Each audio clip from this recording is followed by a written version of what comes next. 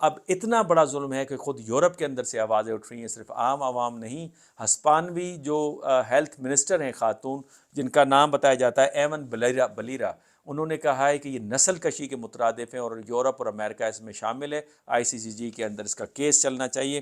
اس طرح سے ہم نے دیکھا کہ آئرش جو MP تھے، انہوں نے اسرائیلی ڈپلومیٹ کو کہا تھا میرا دل چاہتا ہے کہ آپ کو یہاں سے نکالا جائے۔ کولمبیا جو ساؤتھ امریکہ کے اندر ہے، ساؤتھ امریکہ میں جو ملک ہے، انہوں نے اسرائیلی سفیر کو وہاں سے بے دخل کر دیا ہے۔ اب جس امپورٹنٹ چیز کے اوپر میں آنا چاہتا ہوں وہ اسٹیٹ سیکرٹری بلنکن کی اسٹیٹمنٹ ہے۔ سب سے پہلے یہ آپ ملاحظہ کیجئے، پھر میں آگے بات کرتا ہوں۔ Mr. Prime Minister, I'm grateful to be back in Israel in this incredibly difficult moment for this nation, but in fact for the entire world. If you'll permit me personal aside, I come before you not only as the United States Secretary of State, but also as a Jew. My grandfather, Maurice Blinken, fled pogroms in Russia. My stepfather, Samuel Pizar, survived concentration camps. So, Prime Minister, I understand on a personal level the harrowing echoes that Hamas's massacres carry for Israeli Jews, indeed, for Jews everywhere.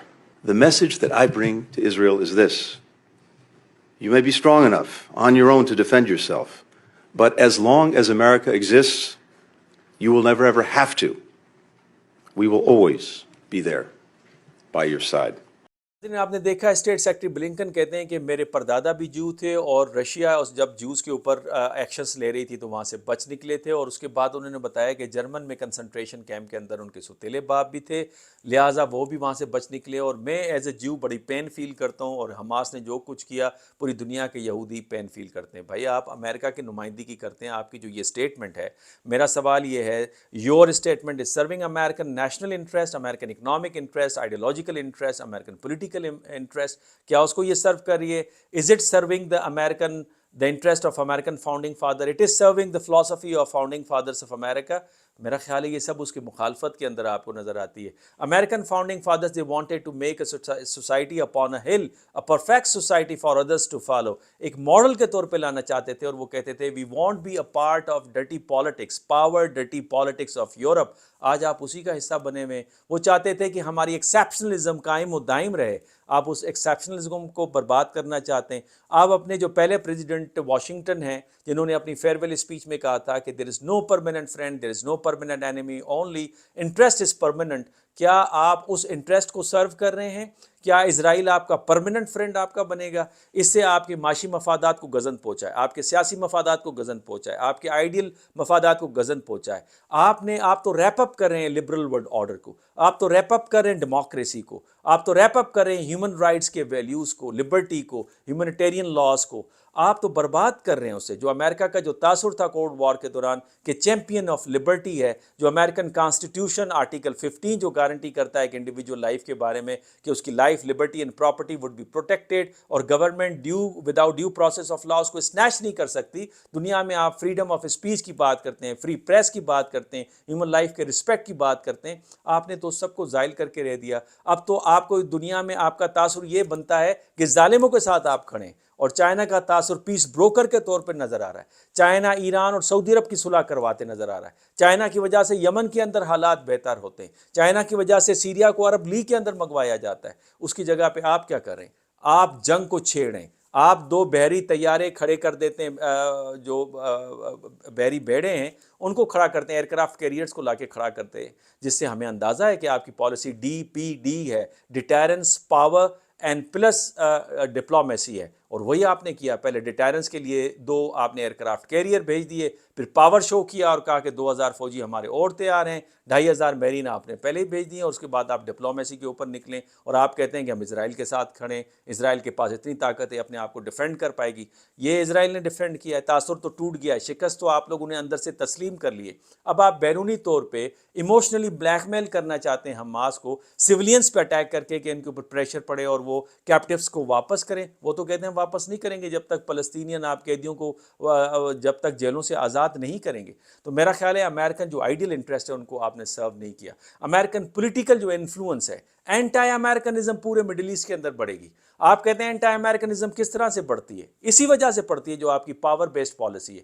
The power based policy جو ٹوائنبی نے suggest کی تھی کہ Muslims best respond to power, جس کو پھر clash of civilisation کے صورت کے اندر سیموئل پی ہنٹنگٹن لے کر آیا. تو کیا آپ کلیش آف سویلائزیشن کی طرف نظر آ رہے ہیں؟ روس کے جب آپ پروپوزل کو ریجیکٹ کرتے ہیں یونائیٹڈ نیشن سیکیورٹی کونسل کے اندر، تو اس کا مقصد ساری ویسٹرن سویلائزیشن جو ہے وہ ایک طرف کھڑی ہوئی ہے. صرف پیس بروکر کے طور پہ روس اور چائنا آتے ہیں، اس کی ریزولوشنز کو آپ جو ہے اس کا انکار کرتے ہیں، اس کو ویٹو کرتے ہیں، اور اس کے پاس آپ کے پاس الٹرنیٹو کوئی آپشن نہیں ہے. آپ چاہتے ہیں کہ اسرائیل کو کھلے عام وہ بچوں کو مارے، خواتین کو مارے، انفراسٹرکچر کو برباد کرے، ایکسپینشنسٹ پالیسی کو لے کے جائے. آپ کی اپنی عوام ان کی تنقید ہے، آپ کے تھنک ٹینکس کی تنقید ہے، جیوز لابی کی تنقید ہے کہ آپ نیتن یاہو ریڈیکل ہے، اس کو سپورٹ نہ کریں، اسرائیل کو ڈیموکریٹک نیشن نہیں رہنے دے گا، گیریزن اسٹیٹ بنائے گا. اس کے باوجود آپ اس کو کھلے عام سپورٹ کریں چونکہ آپ کے چند انڈسٹریل کمپلیکسز، ملٹری کمپلیکسز ان کو فائدہ ہو، چونکہ آپ کو الیکشنز کے اندر فائدہ ہو. آپ اس لیے انسانیت کا خون بہا رہے ہیں.